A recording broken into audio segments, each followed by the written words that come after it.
Hey, what's up, ladies and gentlemen of YouTube? Boogie1098 coming at you live once again. I know you can't really see me right now because this is just my hands, but a lot of people have asked me, Boogie, I bought some Magic cards recently. I got a deck builder's toolkit, or I bought some stuff, and I'm ready to build my own first deck.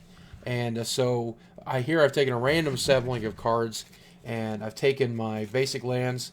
I've already sorted my basic lands, and we'll talk about those in a minute. Say you have this assortment of collection of cards, and your deck builder's toolkit, or your random assortment of boosters. What I'm going to ask you to do, and I'm going to do this now with this series of cards, you're going to organize them by their colors. And in this case, it's a little more complicated than what you may be working with, because I have a lot of gold cards. But you may be opening Return to Ravnica. So I'm going to sort these, and I'll get right back to you in just a second. So as you can see, I've taken this small collection of cards that I have here. I've sorted them out by color.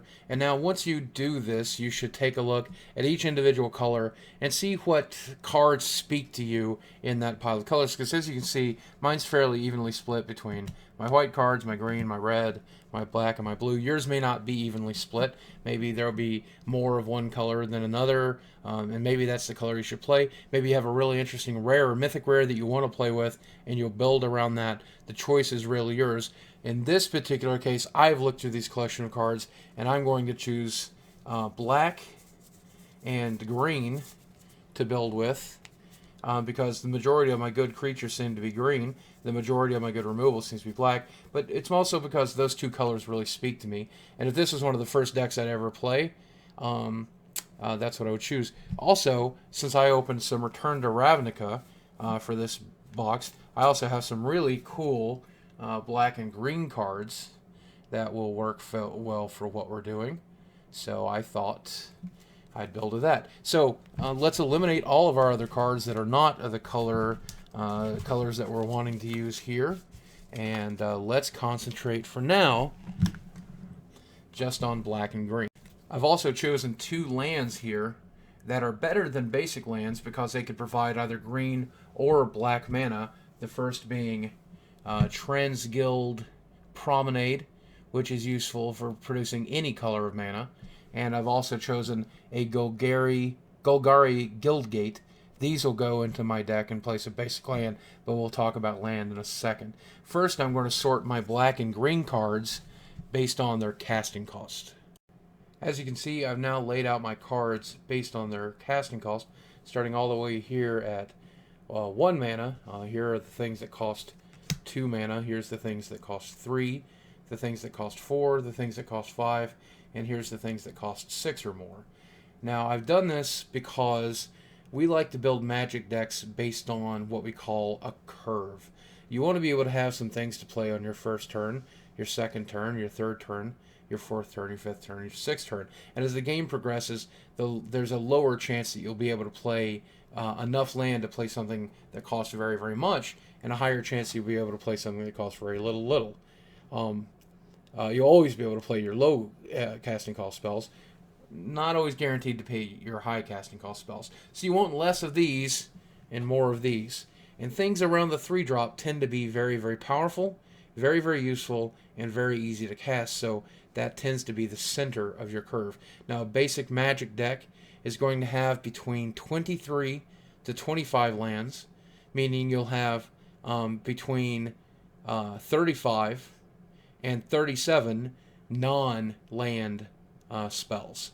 So we have much more than 37 spells here. So what you want to do once you've done this with your collection is count the number of cards that you've got of those colors and try to eliminate some spells that you don't think you'll ever get to play.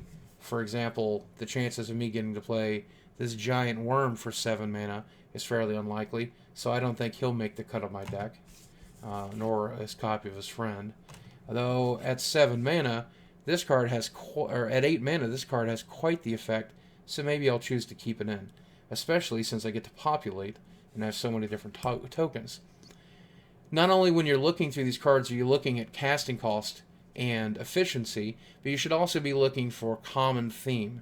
For example, I have a good number of creatures that are hard to block, as well as good creatures that have Scavenge. And I think Scavenge is going to be the overall theme of the deck I'm putting together here. So I'm going to eliminate some cards and try to make a final deck to add land to. I've now chosen a total of 35 cards, a variety of black and white, slightly more green than there is black in this collection. So I'm going to use that to alter my land. I'm now going to take those 35 spells and add a 25 land pocket to them. In this particular case, I've chosen to go with one. Oh, that's islands.